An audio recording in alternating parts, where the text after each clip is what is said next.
before I present the two leadership trainings, I would like to present two more ideas. A backwards design, like, hey, let's focus on the end that we want to achieve, no? And then let's go step by step back to what we have to do together. What we have seen is that, hey, we want the character development of students, or we want students to have good values, no? That they live, that values are part of their life, of who they are. And in order to achieve this, we have seen that it is particularly necessary and even sufficient to have a certain culture, climate, and ethos, no? And if you want to achieve this, we've seen that the best way is to design things, no? Mostly designing the ordinary, no? The things that we are already doing to help generate this climate and culture to achieve this. So, what is the key element in any community or in any school that can design things in a certain way, that can organize things, that can distribute the resources in this way? I think you will agree with me that it's mostly the leader, or some people call it the boss. You know? Sometimes it is the principal of the school, sometimes it doesn't. No? Sometimes what I mean is the person who calls the shots. No? In Spanish we say, el que manda. Who is the one who, no? Manda aquí. So that's why we do leadership training. Or maybe this is why when we try to generate capacity to do values education, character education, moral education in countries, we begin with leaders. And once we have leaders who are being the character that they want to see in their teachers, in their staff, in their students, then we can continue to offer something for teachers, or offer something for families, or even offer something for students. No? But the organical way of doing this will be beginning with the leaders. And number 9, there's no magic recipe. No? A lot of educators, teachers, principals, or ministers of education wants you to give them a recipe. Hey, this is what you have to do. No? And what they're asking you is like, tell me what do I have to do on Monday to achieve this? So it depends, no? In Spain, in Galicia, people say, no, it depends, depende. From what does it depend? Well, mostly of the particular situation of that school. No?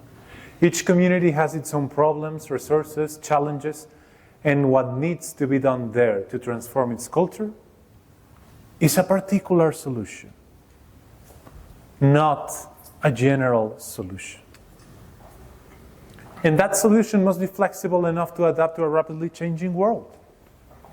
Because what you might need this semester or this year might not be the same that you need next year, because something happened. COVID happened, no? And we need to change the way things are done. No? However, what we find usually in every country is precisely the contrary.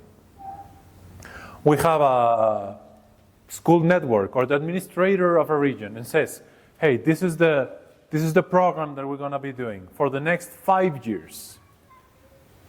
The Horizon 2030. This is what we're going to be doing for the next 5 years. And everyone has to do it. And no one can say anything. Shh. You have to do it. And I'm going to be assessing if you're doing that for the next 5 years. So what happens? That might be very good for some schools, but not for others. And it may work for the next year, but maybe not for the next 3 years. So what we're advocating is to, hey, let's see what everyone needs. I don't know if you're familiarized. I have this example because maybe it's representative of what I'm telling. You know about great books academies? Or this very classical, traditional approach to reading the great works of Don Quixote, the Jungle Book, and Monte Cristo, and whatever. So this is a program that many schools are trying to promote in Spain for character education. And we once had a consulting session with one school, and he said, well, do we have to do this? Do we really need it? Because the network is asking us to travel to the US and see the schools that are already doing this, so we can learn from them and make a plan and start doing this, and we have to make the teachers, whatever. So we ask them, and we usually don't tell people what they have to do. We do harsh questions. And we asked this principal, her name was Maria. We told him, hey Maria, first of all, your teachers read. Do they have time to read? And he said, no, we're very busy, we have a lot of things to do. They're young, they have young families, and we have to go up and down, whatever. Okay, have they read the great books? No, I don't think, this is not the kind of school. Okay, very well. Hey, your leadership team, the vice principal, the deputy director, whatever, they read. Well, no, we're always very busy, we have a lot of things to do, and we have to get to the work of the network, whatever. That's great. You, Maria, do you?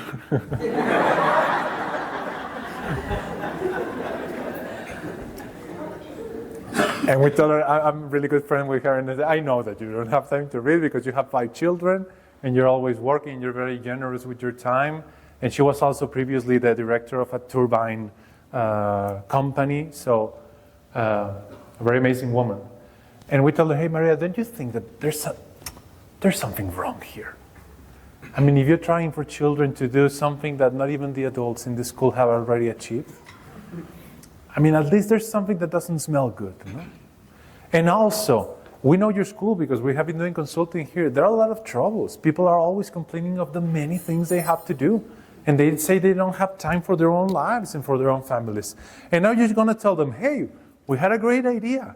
We're going to do the Great Works Academy. So, by the way, you will have vacation in summer, but you also need to read the books. Because we're going to be doing seminars. And this has to do small group seminars. So we're going to be having more work next year. How do you think your teachers are going to receive this? How do you think they're going to do this? So it doesn't make a lot of sense in this particular situation. However, there's another school. The school that they always send them to, as an example, no, it's a school that is in Jersey. And the Great Works Academy there works, it's amazing. But the thing is that they have other conditions. All of the teachers in that American school have a PhD. None of the teachers in this school in Spain have a PhD. Most of the PhDs that they have were done on literature PhDs. They like to read books. No, these are teachers that love reading, no, and they're literature teachers. It makes sense, no? These are very rich families because the schools over there, that particular school is for rich people.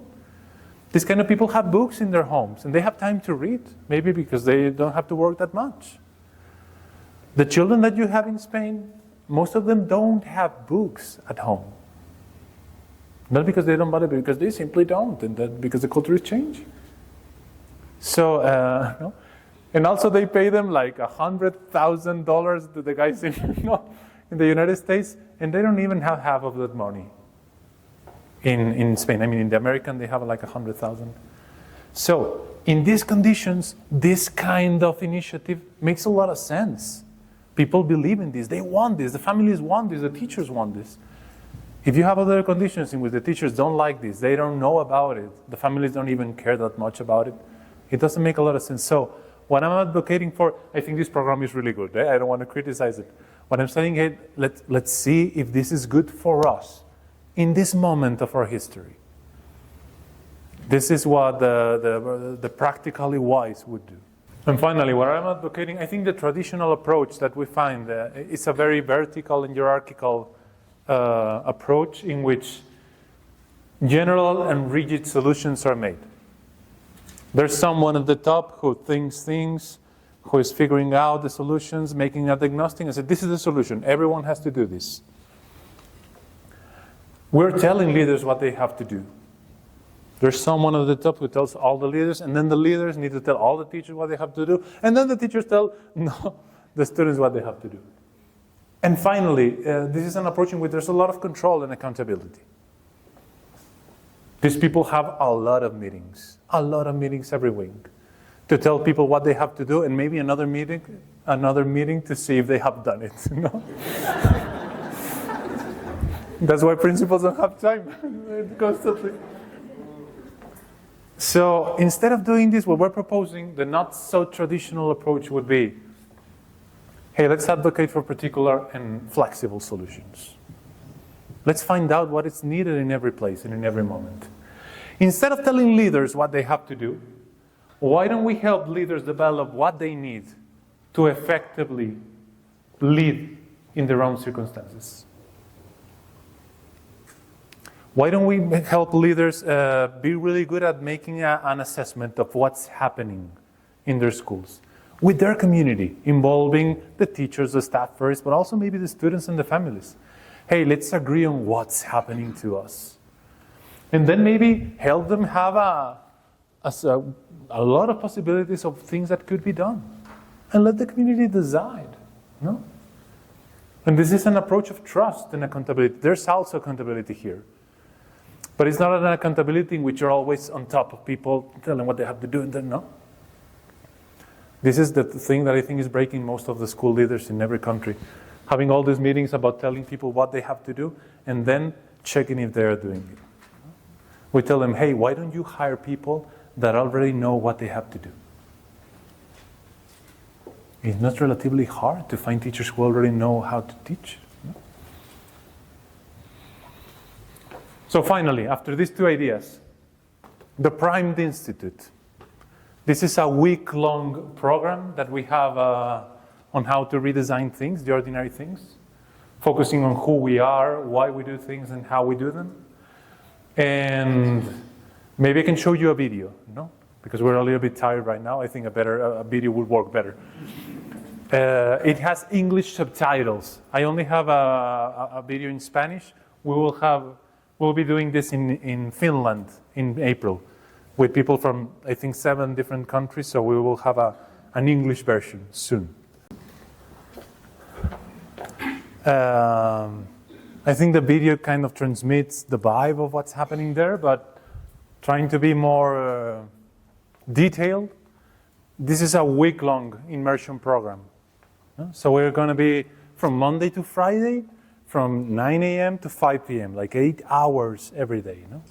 But as you have seen, this is not like being with a PowerPoint 8 hours per day. No?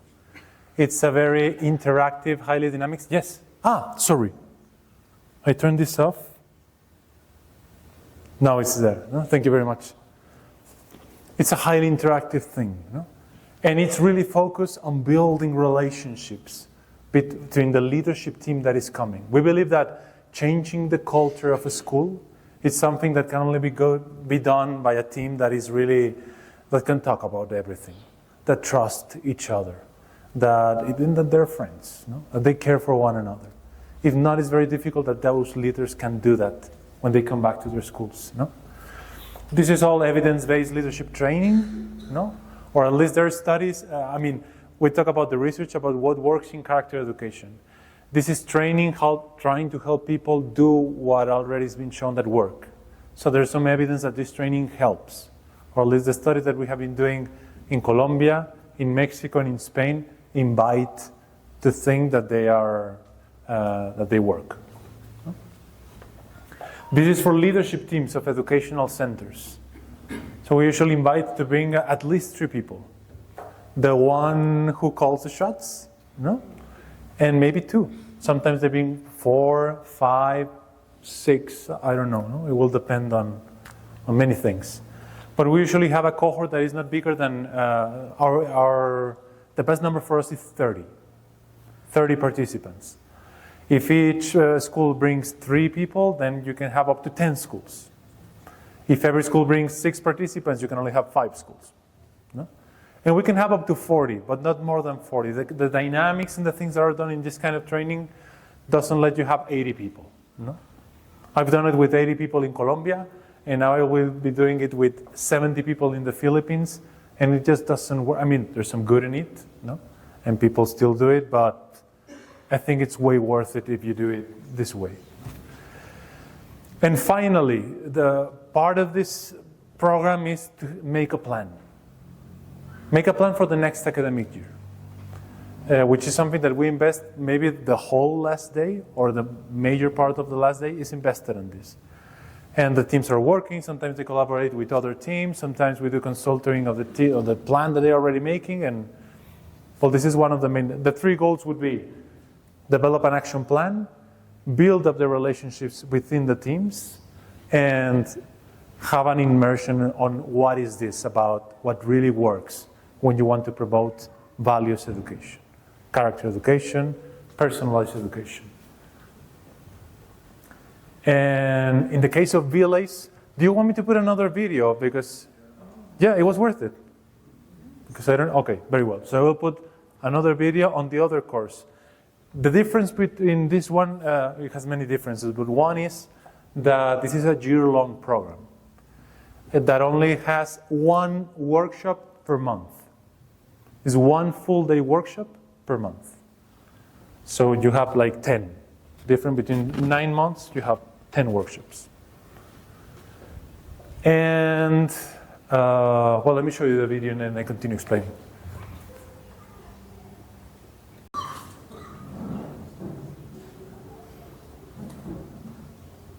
So there are several differences between this program and the other. They're complementary in a certain way. So, one is the timing, no? Instead of being an intense week, that can be a very powerful experience, this is something more relaxed. Hey, let's go a day per month. And then let's have all these things and let's think about them during this month. And then let's get together again and let's follow up this conversation. It has a different impact on the learning experience. No? And also, it has 9 diverse approaches. I will show you which one of them are. Let me go back to this afterwards. This is mostly for the leader. To vLACE, you don't by the way, vLACE is Leadership Academy in Character Education. That's what the acronym stands for. And you can have leadership teams, but usually in the origin of this program, they only had the principal, and that's it. Right now, in the previous years, we're bringing maybe 1 or 2, the left hand and the right hand. But it's not necessary. The important thing is that the one who calls the shots is there. Because many of we're also developing, this is not a plan for the next year. This is a plan on the long run. This is developing a plan for the next 3, 4, 5 years. As a matter of fact, after each one of these monthly workshops, we give them an assignment, homework. But it's not, it's a homework that may take you like 3 or 4 hours per month, like 1 hour per week. And the homework is thinking about your school, which is something that I think every principal should be doing. However, they tell us, hey, this is the first time that I stop and I think I'm constantly doing stuff. So we do consulting on this plan and we help them so that by the end of the program, they have a proposal of what they can focus on for the next 3, 4, 5 years. It's 80% made of video. So the thing is that Marvin, when he was proposing this in the US, when he began this in 1998, instead of, he's the author of the PRIMED model that we have seen, no, on the previous video. He said, hey, I don't want teachers or principals to only focus on my proposal. I would like them to know the giants of the character education field, the social emotional learning, the values education. So I'm going to do an academy that has 9 workshops, and they can see 9 different people, 9 different ways of promoting this in education. They have a lot of common, but they put the emphasis in a different thing, or they have a slightly different language, and he believed that it wasn't reaching. Because if we come back, we believe that there's not one program or one model or one whatever that is always going to work everywhere. If you want to help leaders to adapt to their own circumstances, it would be good to have different ways of seeing this. You know? And so they can choose whatever they think is the best or what applies better to their own moment. No? So instead of having vLACE, it's having, as you have seen in the video, there are some videos. No? 18% of the workshop is video. So we saw a video. Instead of having the people there, we have recorded everything that happens in the US. No? Because it will be really hard to bring all of those 9 people here to Kenya to do this. No? So this is really helpful in a lot of countries in which there's not a lot of people who is expert in values education, in character education, in that. We're doing this right now in 5 countries, and it's really working. No? It's not the best. We would like to have the people in flesh, no, and having them talking. But if you don't have that kind of resources, this is amazing. And so the 9 approaches that we have, as I told you, one of them is PRIMED, Marvin Berkowitz, but then you have Philip Vincent, the director of the Character Development Group that has like 10 books on character education. And his workshop is based on these books: Relationship, Rules, Routines, Results. Then you have vLACE. She was in charge of all the public schools in Canada for a long time. And she was trying to do this in the public system for a long time, and I think she fairly succeeded, And she has a lot of talks about leadership. So hey, let's see how Avis is proposing this. Ron Wenger, without a doubt, if I could choose a school in which I study, my parents choose for me, But if I can come back and choose, I will certainly choose a Ron Berger school. It's amazing what this guy does. He has hundreds of schools in the US that are doing an expeditionary learning approach. And yeah, I'm gonna go through it, but well. Charles Elwood was in charge of the schools on Colorado, Denver, and he worked a lot. He was a teacher, he was many years a principal, and then he was in charge of the public system. So he also has this, we talk about the school culture, building an intentional school culture for academics and character.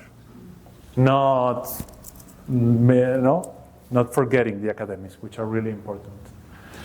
Tom Licona, it's also a classic in the character education field. Many people call this book the Bible of character education. Clifton Tolbert, I don't know if you know about him. This guy wrote a book that it's called Once Upon a Time When We Were Colored. It's a movie that won an Oscar 60 years ago. It's his biography about the hard experience that he had in the Delta, Mississippi, in the farmers in the times of the segregation. And he wrote that book, and then he started having a lot of influence. He wanted to do something for education. So he wrote this book about the 8 habits of the heart for educators, going through his life story, trying to do something that may help educators, not only in the US, but in all the world. And it's a very strong workshop, the one of Clifton Tolbert. Maurice Elias is one of the founders of the social emotional learning movement that is also all around the world. He knew the character education movement later on, and he said, hey, let's mix them both. So this is a workshop that is focused a lot on emotions, but not forgetting the other cognitive or behavioral part. Hal Urban is amazing. This is a workshop from a teacher. This is a teacher that has been in the classroom for the last 30, 40 years. So he says, he's telling his experience on how to do this in the classroom, not from the perspective of a school leader, but from a teacher, which is also really helpful for the leader of a school to know what their teachers have to go through. And that's it. So then finally, and we end up with this, and we can have a dialogue or a conversation or discussion if you want.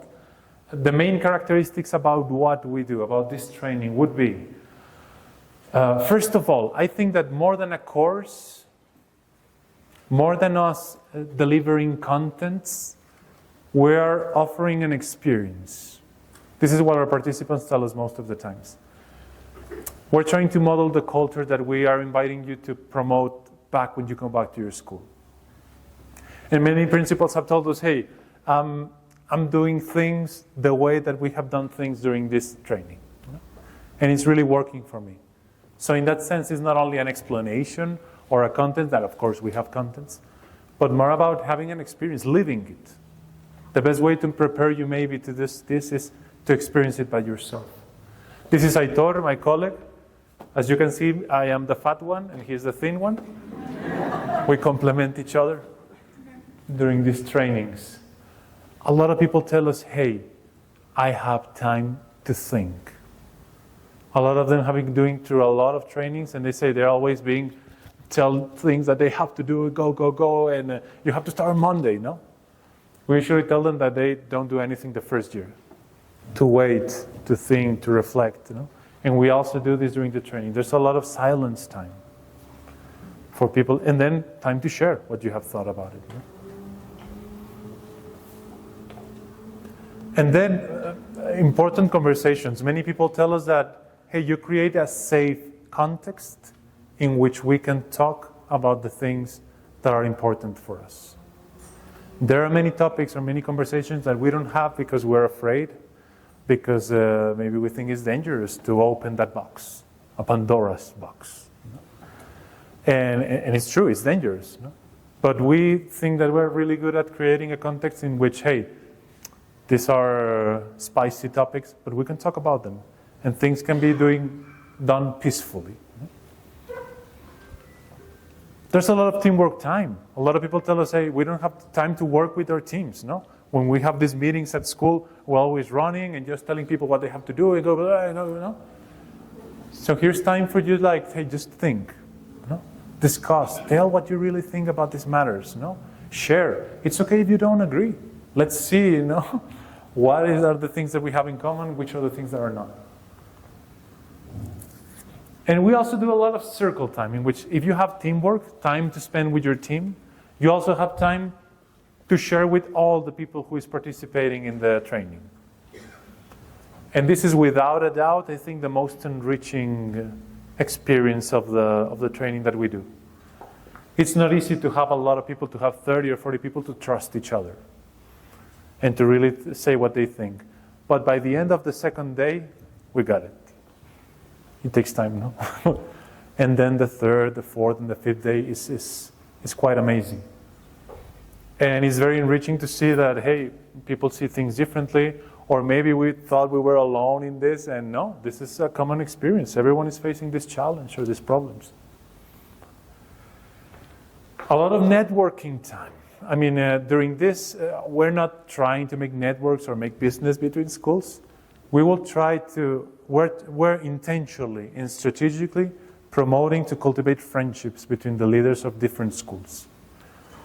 Because we think that if we want to make a sustainable impact in a country or in a community, the leaders of schools need to get together. And maybe the goal that we have is that the leaders of the school will be willing to be servants of the other leaders of other schools, to help them thrive, to help them in their own journey, knowing that they don't have to do exactly the same that they're doing. Maybe offering resources. Maybe, hey, I found this guy who tells a very interesting workshop. Let's invite him. I found this book. It's really interesting if you do a book club about it. I can go to your school and explain your teachers how to do this. Whatever it is. Or maybe just meeting every once in a while to share what's happening to us. And finally, contents, no? A lot of people come to us and tell us, hey, give me instruments. Give me methods. Give me a technique. Give me things that I can do. No? There are plenty of these. And we, of course, share a lot of them. But insisting on that this is not the key. Or the keys are not here, are not in the method, are not in the technique. Are on the other part. No? But then there are a lot of ways of doing things that can really help everyone who's trying to promote this kind of education. And of course, have a lot of fun. No? I don't know if you saw in the video, there's a part in which people is dancing. So I used to do this the first day with Spanish people, or in many countries, because it's like an ice-breaking activity, because people are so rigid at the beginning, and they are very shy, and once you make them or invite them to do some kind of dancing, they lose themselves. No? So I've been warned not to do this in Africa, because I may get a lesson. I think the people here dance way better than me. And that's it. That's the end of the presentation. Again, the QR code is the same presentation. If you have already put the other one, you don't have to put it again. So I think we have time right now to have a conversation, right, Stephen? Very well. I don't know, maybe we can spend 1 minute in silence to think if you have either a question that you would like to ask, or if you have a commentary that you would like to share with the rest of the participants, or maybe you want to complain about the content of the workshop. Will be fine. Usually people look at this and say, well, I may be interested or not. They go into the website, they see the videos, or they sometimes see the research paper, or watch the documentary, I don't know. And then maybe there's like an organization, a local organization, who is willing to host this, or to serve as the organizer here. And maybe that organization can be Strathmore School or Strathmore University, that they have generously prepared this to be for us to be here today. And maybe they will send you a Google Forms saying, hey, if you're interested in us organizing this, fill the survey, and tell us how much people from your school will be coming. And this way we see, hey, there's interest in this country, we go. Because there's also, like, for example, in many countries we go and we need a foundation to pay for this, maybe. So sometimes the best way to convince a foundation to pay for you to come to these countries is showing that there's interest. And say, hey, we have this evidence-based training, and we have at least this number of schools, and this many participants will be willing to join us. So that's one part of it, or maybe applying for foundations or governments to pay for this, I don't know. Yes, please. Your second point, or the main, about it's a matter of designing. Okay. So my question was about they are comfortable, and for us to make our learning institutions be perfect, maybe a solution in school X may not be the same in school Y. So how would you advise, or would you maybe have a visit, or do you have a tool that can guide an institution so that we express our challenges or how we do things? Then you can advise on how best we can make the institution the perfect place for our stakeholders. Thank you. Thank you, Eric.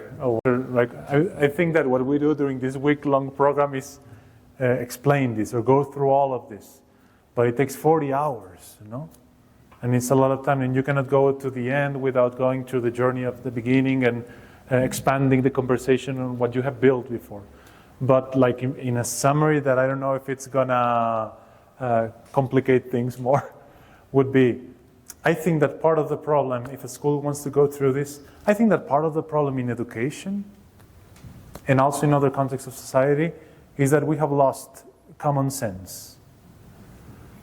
And I think that has happened because we don't put things in common. The way for any person to have common sense is knowing what other people think about things. That's why we call it common sense, because we have that in common. What happens if we don't talk about the things that are important for us? What happens if we don't talk about what are the real challenges or the problem of the schools? Or what has to be done? You have a lot of teachers who think, no, this is the problem. And he thinks that everyone else thinks like him. And then when you have a circle time, for example, in which you ask the question, hey, what's the problem of this school? Or what's the major problem of this school? And everyone has a chance to talk. He realizes, hey, I'm alone in this. No one else thinks like me. Or maybe you have a teacher and she feels lonely because she feels that no one understands her. And she feels that that she's thinking or perceiving or feeling this way. And we have a common conversation and she says, hey, I'm not alone. A lot of people feels like I do. This makes you perceive reality in a different way, a more adequate way, a more real way.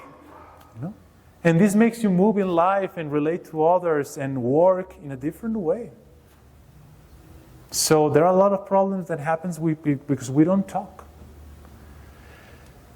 And we don't talk in part because we have a lot of hastiness, because the world is constantly rapid and we're being demanded to have results and to do more things more fast and more effectively. And we don't spend time talking because we think it's a waste of time. Because what are the results that we're going to get from talking, from having conversations? And this is something that happened. I was talking with Jotan previously during the break.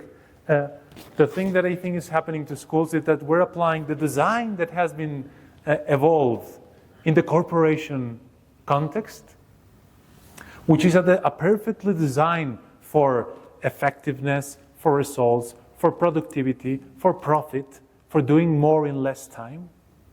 We're trying to do the very same design in education. But the thing is that the technical results that are achieved in the corporation world are not the spiritual results that we're trying to achieve with values education. You cannot expect that you use the same design, you're going to achieve different results. I think that's part of becoming aware that we're immersed in a design that is not helping us is one of the first steps, like becoming aware at least. And that sometimes applying this corporation design to people is not treating people as they should be treated. So, I don't know if I'm making things more complicated, but this is what we have to go through. When we do research about what has really happened, you know you have been through a lot of leadership courses, and I want to do research to see if this is really working, and how is it working, no? Because sometimes you go to a program, and you say, oh, this was so nice, it was so inspiring, I really like it. But you come back to your school, and after a year, you ask them, hey, what has changed? They say, no, it's pretty much the same. I'm still doing the same, in the same way, and I have the same problems, you know? So I'm trying to do research to see if this really changes some stuff, no? And I'm finding some redesigning ordinary thing stuff. But at the beginning, what I usually mostly find is, I don't know if this will help or not, no? Because I don't know the culture here in Kenya. But there's a lot of people apologizing. A lot of school leaders apologizing. And a lot of people who is forgiving. Because going through this kind of training makes you aware that there's not a guilty person. No? We're immersed in a design that is hurting us, or that is making us hurt others. No? So when you become aware of that and you understand that you are more willing to recognize that you have done things wrong and maybe apologize, hey, this was not my intention. I always meant the best for you. Or I'm realizing that I hurt you. And also it's really helpful for people to forgive. Because there's a lot of people who's not like, why me? Why did this happen to me? What is wrong with me? I don't know if I did a good answer or not, Eric. Sorry. Thank you. We might preach all these good things that we're saying, but at the end of the day, the society, the community over there adores academic glory. So what are we teaching or what are we not teaching? I don't know. Thank you. Thank you very much, Clifford. This is a long question. I would say two things, maybe, that can help. Or maybe someone else has someone else that would like to add. Regarding the student that wants to go to the university and he says, hey, I don't need it. I don't know, I would say in general, as teachers, we can have the temptation to have plans for our students. We're thinking on their own good, no? And we might think this is like very clearly that he has to go to the university, or that he has to be a biologist because he's so much into biology, or that, no? So, and that, I think that also happens to parents, no? We want the best for our children, but sometimes we have, this is the woman that he has to marry, no? And this is the job that he has to take, no? So I think part of being a good educator is being open to serve the plan of each person and not trying to force them into being fixed or molded into our plans, no? But not only with students, I think this is also something that we need to be aware in institutions. Many institutions want to have people serve them. Part of this redesigning thing is like, hey, why don't we make institutions that serve people? In many ways, no? Being open to the novelty of each person, not having predisposed plans, no? Being willing to sacrifice our plans. Have you heard, sorry for citing the parable of the Bible, no? But have you heard about the Good Samaritan? This is generally known in many cultures and in many religions, no? There's this guy, the Pharisee, no? He's a good guy. He was going to work. He was going to the synagogue or whatever, and he found this poor guy dying on the floor, and he says, hey, I would like to help you, but I have my plan. I have to go to the, no? So long. You have the scribe. And he had also things to do. He maybe had to give some scripture class, no? Someplace. And it's a good thing that he has to do. He's contributing to society. No? And he says, this other guy, said, well, I'm sorry, I already have my plan. He goes on. The only one who's willing to sacrifice his own plan is the Samaritan. And he does this in a magnificent way. Staying with him, caring for him, taking him to a place, giving his ring, and saying, hey, if there's something else, I will come back. In many institutions, and this is something that we usually also do with children, we try to force people into our plans. We try them to serve them. And I think that's part of the shift that we need to do. And this is not, I don't think we need to sacrifice hierarchy, but there are different types of hierarchies. No? The usual hierarchy that we find is this. We have the leader on top, and everyone down on the top is serving the leader. And the leader is telling them what they have to do, and he's on top, so everyone sees the leader, and that's the one who shines, who gets the applauses and everything. No? What we're proposing is a shift that goes like this. The leader is the one below. The leader is the first to serve everyone else. The leader is the one who's serving all the ones he has in school, and the other ones are the ones who get the applauses. The other ones are the ones to grow. We think that's the true calling of a leader. So that's one thing regarding the plans, the university. Let's see. In many places, doing the university is something really good. Sometimes it doesn't, no? But, well, let's see. And then the thing about the parents and about what we teach, what we preach, and what we do, I'm so agree with you that we have a real problem. So I'm going to tell you a story. One of the things that I have to solve these things is making things public. So I'm going to explain myself. Maybe you can relate to this problem. There was a very rich Central American school, okay? The daughter of the president was going to this school, no? So you can imagine, very rich. It was a female school, no? All girls, a lot of resources, a magnificent place in the middle of the jungle. And so we were there, and they say, hey, we have this problem. The problem that they had is that they say, hey, we just use school from 9 a.m. to 5 p.m. The school is empty the rest of the day. Why don't we do a second school in these facilities, but for poor girls? Or girls that are, this was a Catholic school, no? For girls that are not Catholic, they can be Muslim, they can be no religion, they can be Protestant, they can be whatever, no? And let's get money. We have enough money from the school because they're very rich people here. Let's offer this and contribute to society and give back. We got another principal, another teacher. Some of the morning will also work in the afternoon. Okay, that's great. It was a wonderful project, you know? But the thing is that two mothers of the school, of the morning school, went to the principal and complained, and one of them said, I don't want the girls of the afternoon, of the evening, to be sitting in the same chairs that my daughter sits. And then the other mother came. This is a mother who gives a lot of money to the school, no?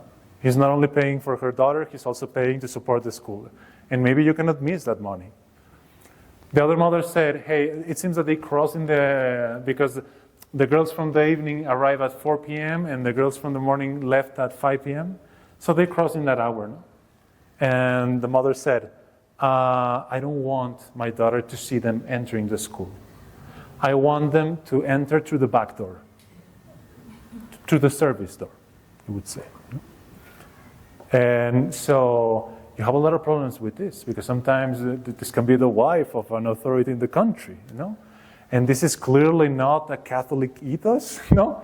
It's not aligned with the mission of the school, but sometimes these people is paying you, and you cannot survive without their support. So how to solve this? And we told them, hey, no problem. This is what we suggest you do. You have parent meetings, no? Do you have parent meetings in your school? Yes. You invite parents, and you have discussions with them, conversations. Invite them, do a circle of chairs with the parents, and tell them about the program. Hey, we think this is a fantastic idea. We're doing so much good. Tell them stories about how the girls are growing and improving, and the families are so grateful. No? And after you tell them that, say, hey, by the way, Sherry and Mary had 2 suggestions of what we can do to improve. Please share them with the rest of them. And that's it, because maybe because of the position that you have in a school, you cannot say these things, or you cannot say, hey, this is wrong, or you cannot say, but another mother can tell them, hey, why don't you sit down? Why don't you shut up? And I insist, we're not making this to shame people, no? It's more about the common sense, no? I'm sure that this mother thinks that the majority of the mothers in the school thinks like her. If you give her this opportunity, she might realize, hey, I'm alone in this. Maybe I got it wrong. Maybe I should change the way I'm facing this problem. Maybe I should perceive other good things that come from this. So it's helping people to grow. You're not worrying only about the students, you're also worrying about the parents, you're also worrying. And it's a different way of doing, because many of the principals and the teachers and the educators that we know will try to fix this problem by explaining them things. And it could be. But they can also be problematic because the other is not willing to understand or doesn't want to listen. Creating this kind of context makes things more easily to be received and to be analyzed. I don't know if this helps, but I hope. Hi, good morning. Good morning. Your name is? My name is Oliver. Oliver. Yes. Mine is just the dilemma of value-based education in an immoral society. If there was the question of, I hear what you're saying, but your actions are louder. Yeah. And Cliff, I think, raised that aspect as well.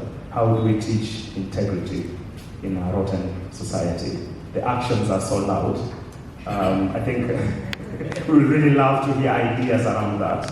How do we push for value-based education? How do we push for a core value such as integrity when the actions say otherwise? One problem might be like, hey, my values are not your values. No?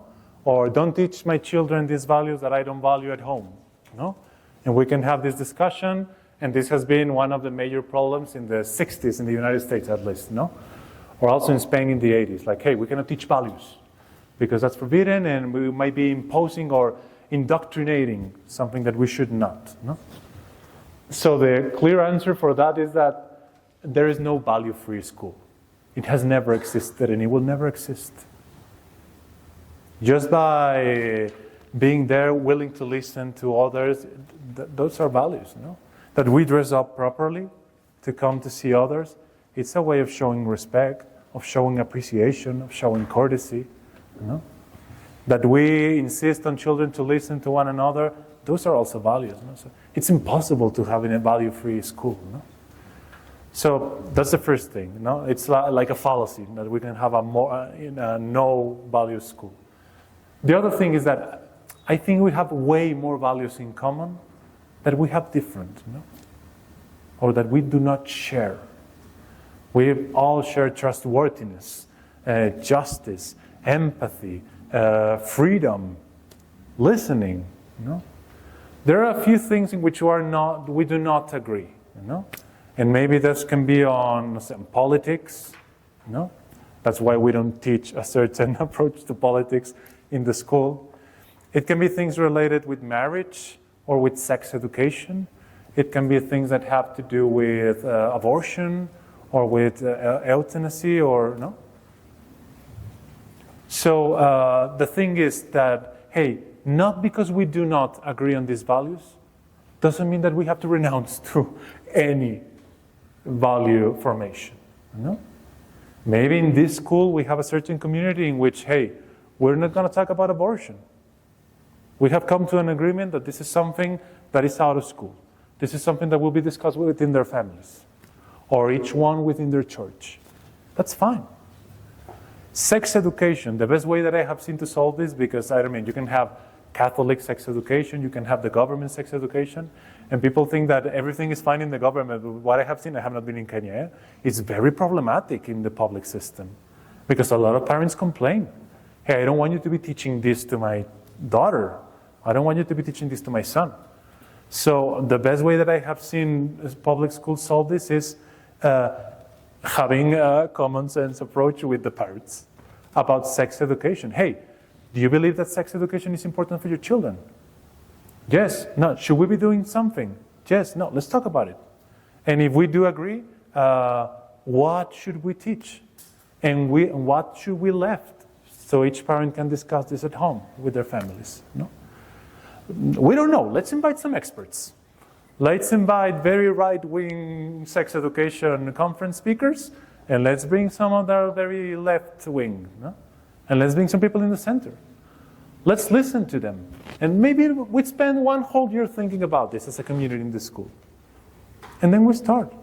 But then you don't have any problems, because it's not a decision that has been imposed into them. This is something that we have figured out together. And it's maybe what's disruptive about this approach.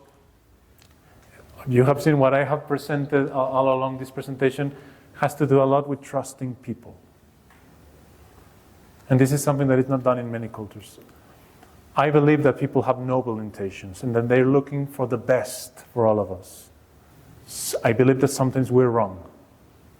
But I believe the best way that we can solve those differences and maybe becoming aware that I'm wrong and supporting the right side is by engaging in this kind of conversations, by studying things, by listening to others, by getting agreements done. No? So that's what I would say about values education. Well, I could say more things, but I think that's enough now. Thank you, Oliver. Thank you for the wonderful presentation. A question that I am leaving this place with is, how do I have time, or how do I make time for my team of teachers to be able to read, to reflect, and to share ideas? Looking at our busy schedules, when you look at the teacher's timetable, it is you're moving from one lesson to another, break another lesson to another. You have no time practically in the school to do the things that you have taught us to do. So that is a question I'm not very sure I'll have answered by the time of this leave this session. And also, how do we redesign our school such that we fit in these key components that you have taught us? And also, how else do we, or how can we schedule time to have circle time, whereby as team, the team of teachers of that particular school, we can share ideas. What is working for me, what I've observed, where I'm looking for the keys, am I looking for them at the right place, something like that.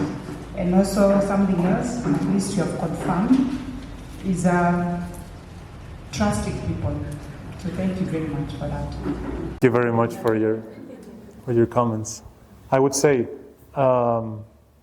this always comes during the course of this 1 year thing, that 1 week and the 1 year. They're always complaining about the time. We don't have time, we don't have time. People get to make time. But the thing is that it takes becoming aware of how, in your particular circumstances, you can have time for these things that are the truly important things of the school. It's something that we need to figure out in every place. No? But in general, what I find it has to do with maybe we think that we have to do 3 hours to do something, and we can do it in 1 hour. And it can even be done more effectively. Like, for example, we have a math class, but we also need to have the character class, and we also need to have the values class. No? And you're doing this repeatedly. Sometimes they can all be done in the same math. We can have character, and we can be values too. Figuring out how to do this is not relatively easy. It's something that is accessible for everyone. Have you done it? How are you doing it? And why did you do it this way? Why didn't you do it exactly as I told you that I know? And that's exhaustive. That's why they don't have time. And this is the example that they do for the teachers or their coordinators. And this is precisely what they do with their teachers. So the coordinators do not have time either. And then this is precisely what they do with the students. So the students also do not have time because they're being... So an example is I had a business teacher back at the university, and he did consulting for corporations. No? And he had this problem with a director of a company who didn't have time. And he started seeing his schedule, and he saw that he had a weekly meeting of 1 hour with the gardener. And he said, this was a guy from Volkswagen, I guess, from a car company. Why are you having a meeting with because there are gardens in the company, in the building, and we have to see how the work is being done. And what do you do in these meetings? Well, we see what flowers are we going to plant in this season, and I'm seeing also if he had picked up the the leaves that were falling from the trees, and if he got brought the things to make plants grow or whatever, So he said, well, if this is what you're doing with the rest of your company, then it's understandable that you don't have enough time. What I suggested to you is like, hey, have an annual meeting with your gardener. Once per year. No, and if things have gone wrong, if things go wrong during the year and you end up at the end of the year with the trees dying and the flowers and whose fault is it? Well, it must surely be your fault because you hired a bad gardener. Hire a good gardener. And also be available for him. Hey, if you need help, I am here. You can count with me. We're not forgetting people and telling them that they go on their own. We're here to serve them. But you don't have to be imposing, you don't have to be assessing, you don't have to be controlling them. Let them do their job. This is without a doubt the biggest resource of time that principals and teachers gain from this approach that can let them afterwards cultivate their own identity, their integrity, to learn new methods, and also to have a more peaceful life and have a better relationship with the people that they work with. And there are many things, but I think this is something I insist that we go through all the training, My question is on the seed approach. I'm imagining this, not much you can do about the seed, like you said, but you can only provide maybe that favorable environment for it to grow.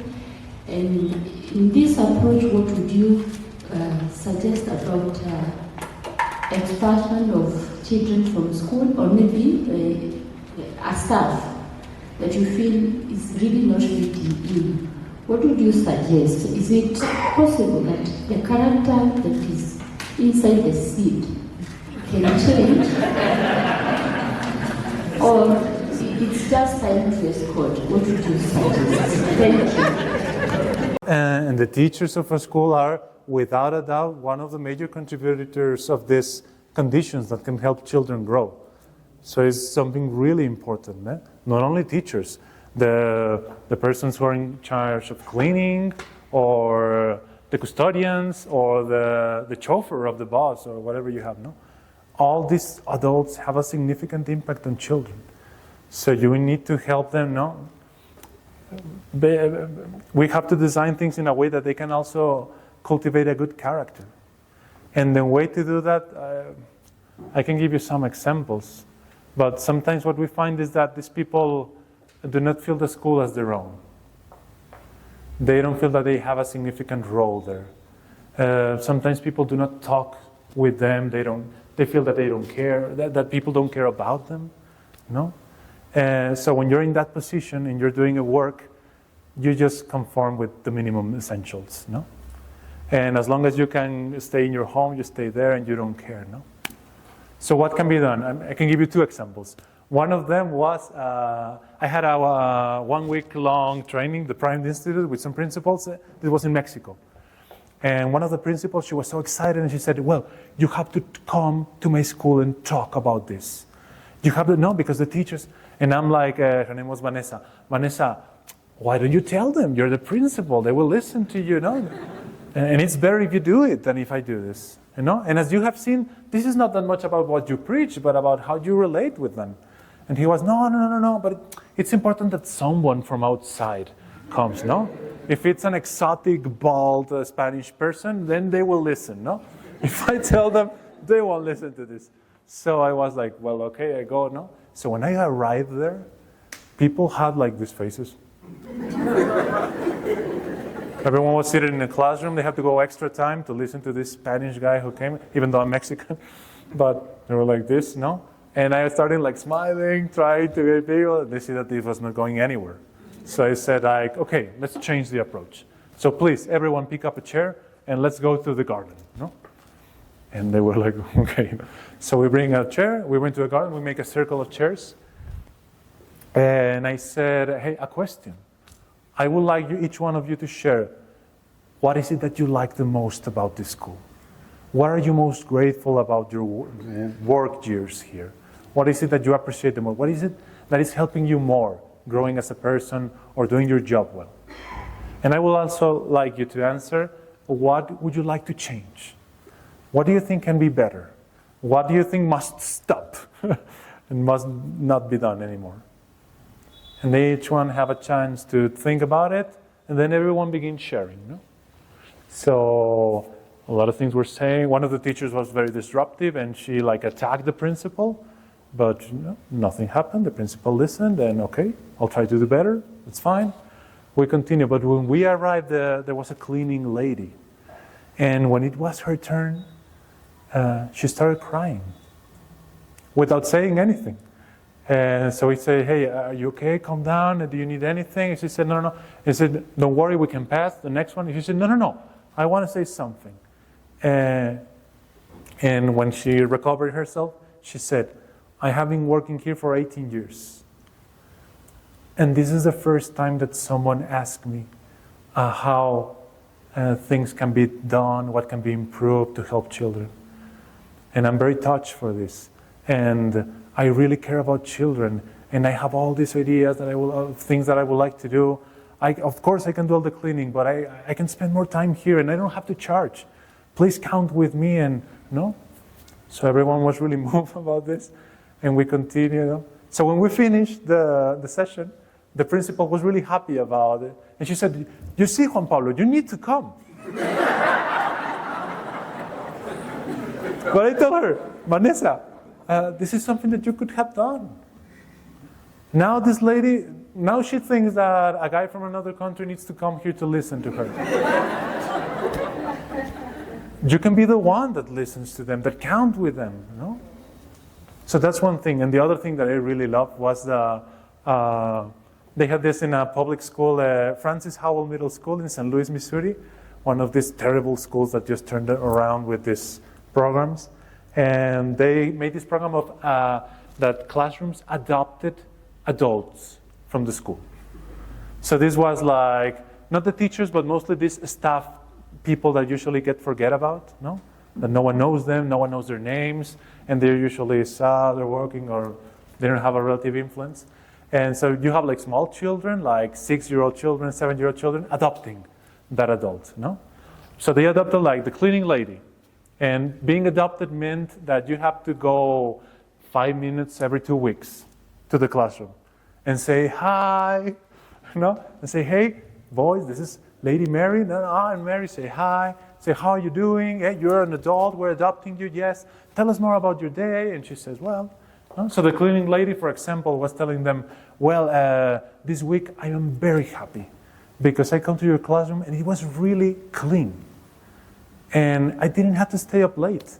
And I got more time to come back to my home and spend time with my children. The previous week, I didn't get there and they missed me, so I really appreciate it. Thank you, children. So this makes a whole different relationship with the staff. And the children see, hey, this is a real person. This is like my mom. She wants to spend time with her children. I must be clean. Hey, and then the children were talking to the teacher, what can we do to clean more so that she can go faster, you know, to her home? She can live quicker, no? There was another guy called, this was like a very big, 150 kilograms black man. His name was Sam, no? And he didn't speak at all. He was like these people who don't, very serious. He was just doing her work. He was always looking at the floor, no? So they adopted Sam. And Sam at the beginning came to the school and he was like, well, I'm Sam. And the children were scared because he was like a very big fellow, no? And then little by little, he started saying some things, and they asked him about his birthday, and he said, oh, my birthday is this. Oh, that's amazing. And what do you like to do? What movies do you like to see? What do you do in the weekends? Do you have a family? And he little by little started sharing, no? So the children had this, now the teacher had the idea, like say, they were in cuisine class, no? Cooking class. And they say, hey, the final project, why don't we take a chance of this final project of cooking class to do something special for Sam? So it seems that Sam, during those conversations, have told them that what he really liked was donuts. Okay? Donuts were the favorite thing for him. It was like no? Heaven for him. So they say, hey, why, as final project of the cooking class, each one of you cook a donut. And you bring it all on the last day, and then we prepare a car on Sam's birthday, and we give a car full of donuts. No? So they prepared everything, and the principal, her name is Amy Johnston, said that by the end of the day, he saw Sam. He was with his car full of donuts, and he was crying unconsolably, Just crying over the donuts, and just reaching out to Amy and saying, hey, I'm very grateful. Thank you very much. I really enjoy working in this school. No? So I insist. No, some of these things are things that you do, okay, no, but it's putting the focus on the relationships, no? On the people, on the person. One way to assess the culture of a school is seeing how the stomachs and hearts of your teachers are on Sunday evening, preparing for Monday. This can also be done in any kind of company, no? If the people are like, oh, tomorrow is Monday, I don't want to go, and they're not going to do it, and they are already feeling anxiety of all the things that they have to do, and all the things they have to comply, and how things are not working, well, that gives you a really good sense of how things are, no? The same happens in a school, no? On the other hand, if you have people who, hey, it's Monday, I have already rested, rest is also important, no? But I want to go to work, I want to see my children, I want to see my colleagues, I want to see how everything's going, I have these new ideas of things that I can implement, these new initiatives that I would like to share with my colleagues. Well, that's a whole different deal, no? So in order to do this, so there's one step. Questionnaires or surveys can be done, even though I'm not a great fan of surveys and questionnaires. Why?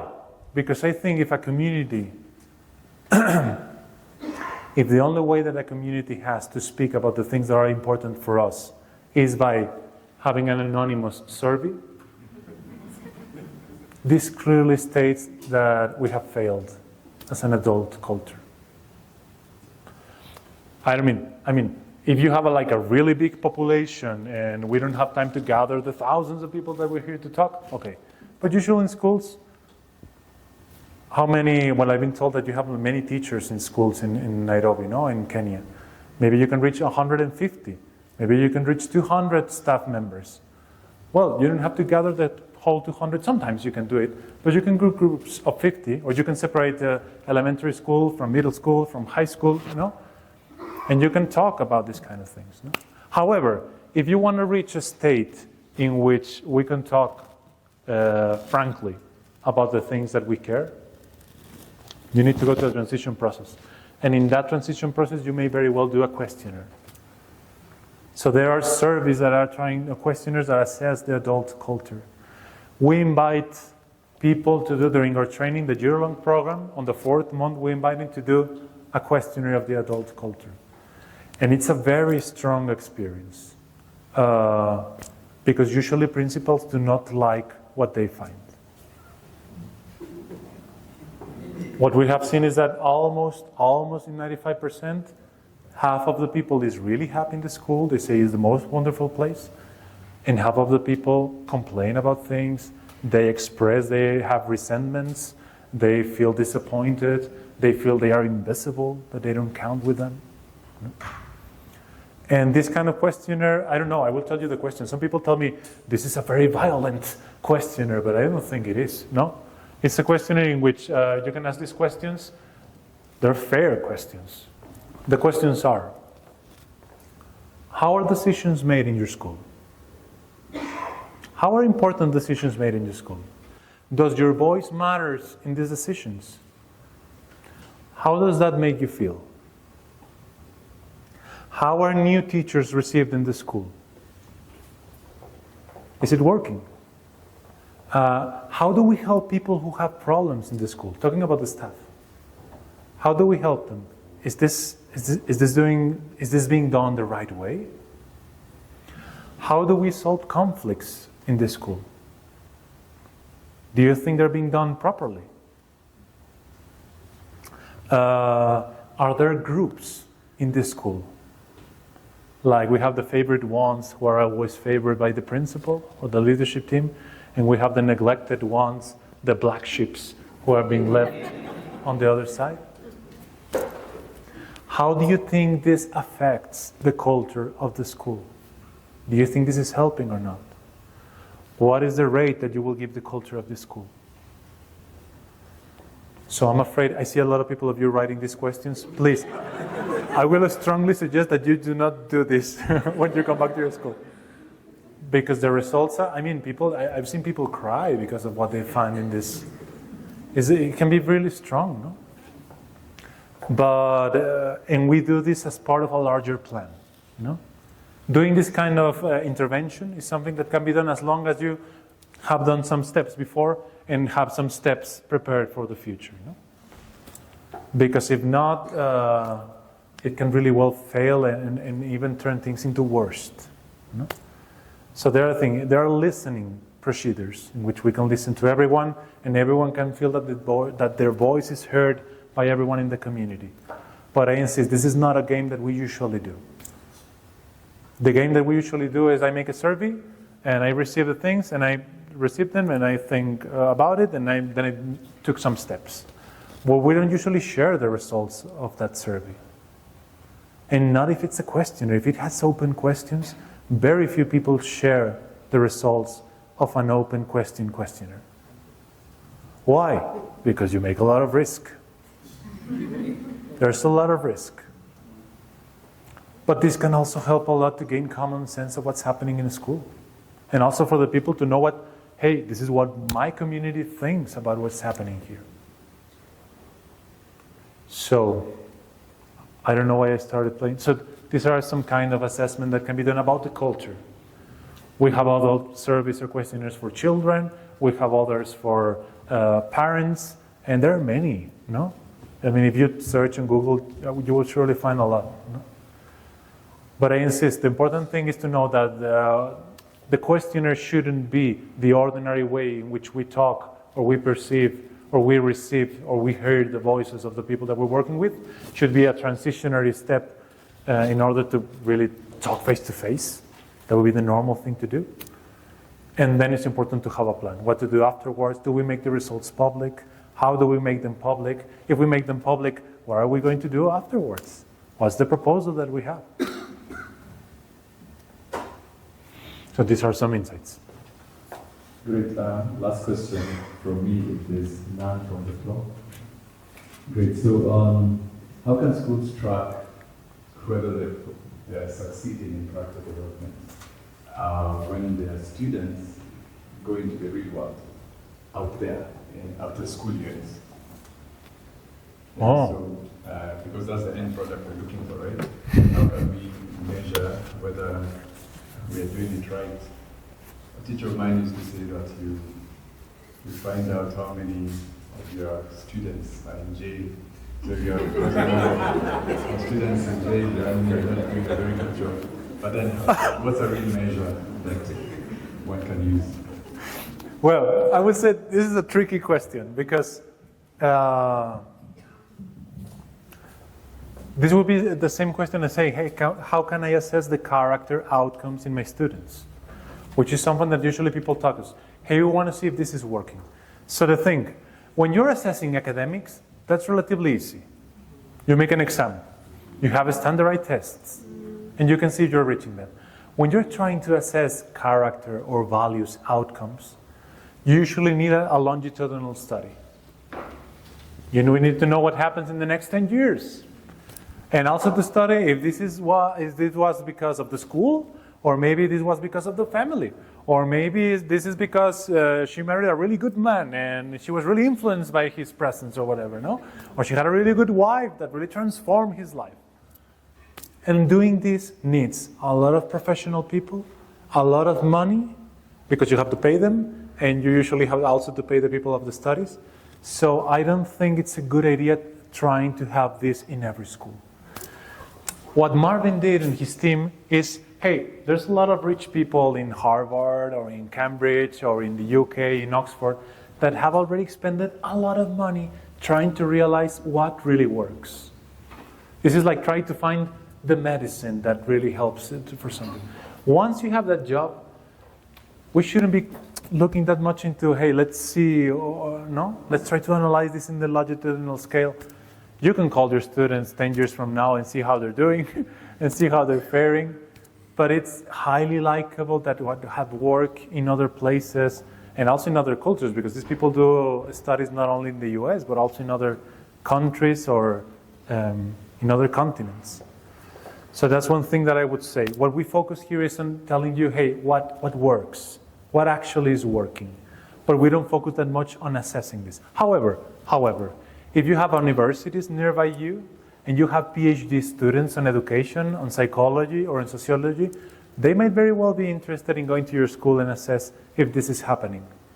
Because they can have a doctoral dissertation, or they can have a publication.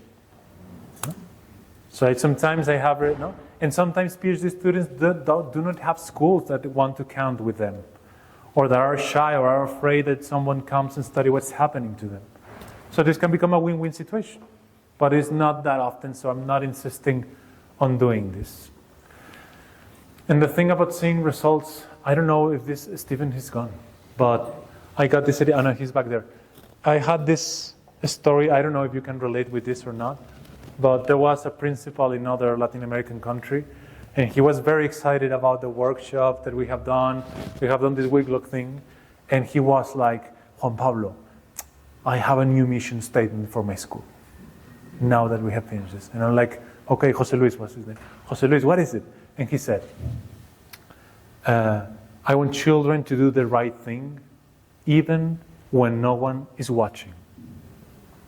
And I told him, hey, this is really cool, I like it. This is really good, this connects with character development, values, the right thing, the moral, amazing. I will come back next year, let me know how it goes. And so I went away, and I came back the last year, and I asked her, well, Jose Luis, how are you? That's fine, right? So tell me, how are things going? Are you thriving? Is this going well or not? The mission statement? And he said, you're not going to believe this, Juan Pablo. It has been amazing. And I'm telling him, wait, what has happened? And he said, look, we had this graffiti ratio in school, no? Like 10 graffitis per month. And now we have 0. Well, that's great. We have this number of stealings in the classroom, people who were stealing stuff from other backpacks. Now we have 0. We used to have this number of fights per month or per week.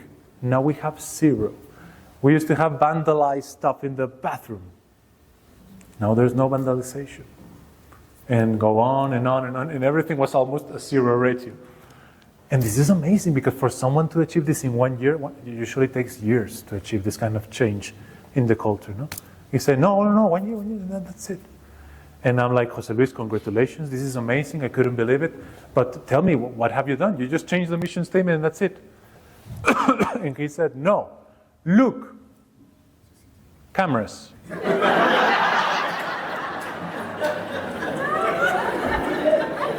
2 cameras in the classroom, cameras in the cafeteria, cameras in the garden, cameras inside school, cameras outside school, cameras everywhere. Now no one moves,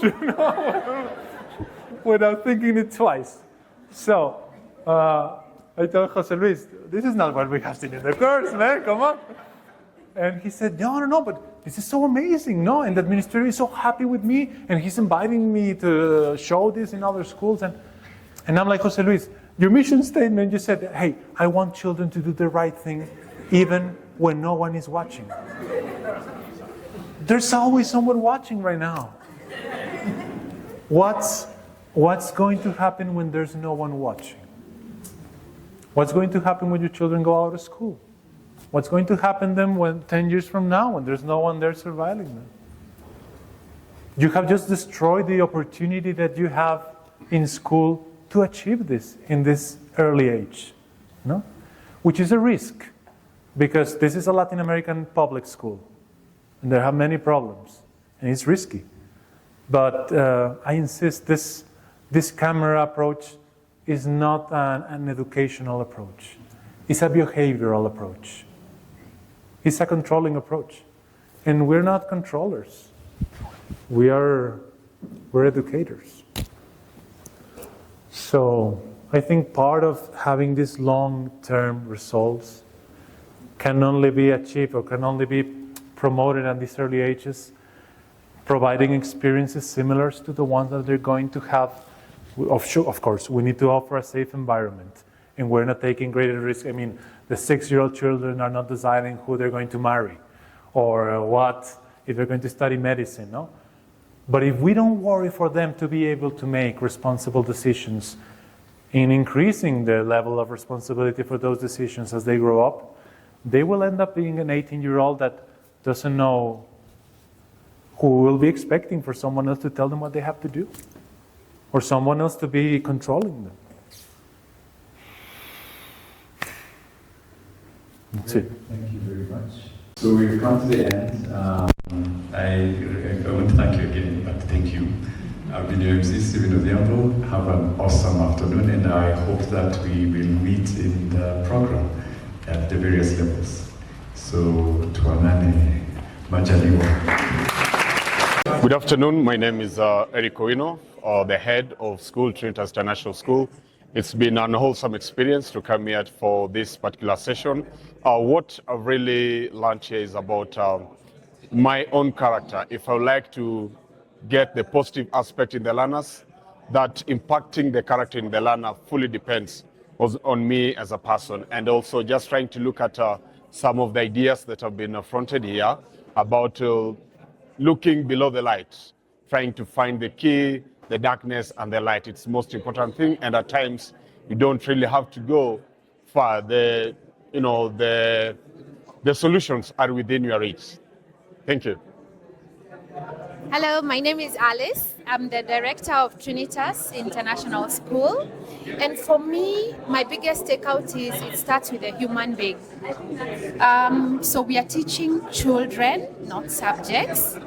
And how can we develop the character of the child to make sure that they become a wholesome human being, a morally upright human being, and then everything else falls into place. The academics, their sports, everything else. If they are morally upright, if they have good characters, then everything else will work. Thank you. Hello, so my name is Lillian, head teacher Trinity Kindergarten. And to be honest, when I came, my thoughts were around that I'm going to get writing a serious test on this. But what I loved about today was that everything and all solutions for character development are within me. Starts with me as a person, and also the fact that I teach very young children. I liked the seedling approach, where I create the right conditions for the child to be the best they can be. Thank you. My name is Mary Nganga, a teacher at Kianda School. This has been a very, very insightful session for me. And my take home today is that the culture of the institution really matters. We focus so much on, hiring the right person, doing the right thing. But my take home is the culture. Yeah, so if we can really change the culture of our school, yeah, we will get it right. My name is Jane Jugunang. I am a teacher by profession, currently heading Kianda School, the primary section. I take care of grade 1 to grade 9 learners, primary section and junior section. It has been a very insightful session for me.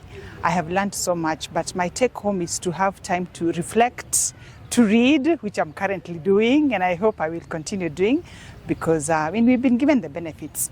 So I hope to take the same to my staff, to actually have time for them to reflect. Thank you. Okay, my name is Evelyn, and I'm so grateful for the opportunity of attending this workshop. It was very insightful. We have learned quite a bit about how to build morals in our learners, and I think that that's a very important thing, that character comes first, that we have to remain human, even as we push the academic agenda. I think character development is king. So thank you so much for that. My name is Catherine Juguna. Today I spent the day here at Strathmore High School, where we had a workshop. The workshop named Become. quite an inspiring workshop whereby we were taught the essence of building good character in our learners if we were to have excellent future leaders. What actually captured me the most is the aspect of this particular saying that we have actions speak louder than words.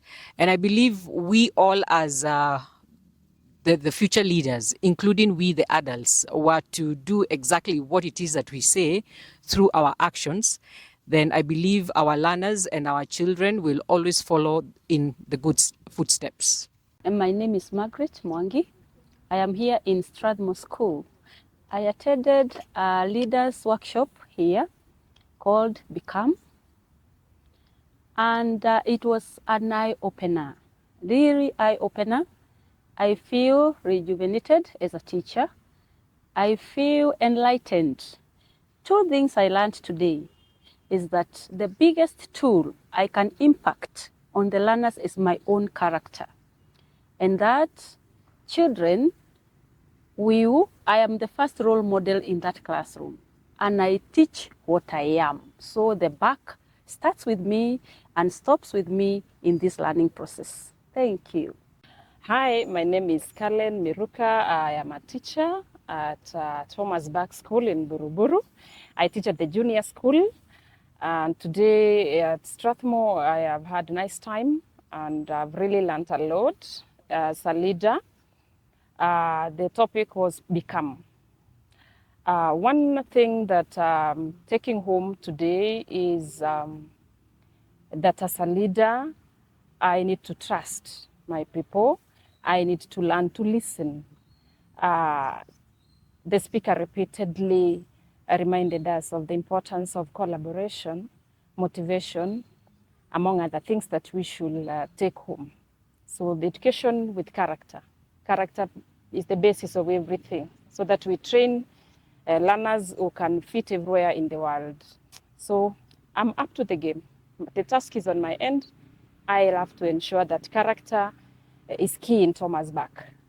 Thank you.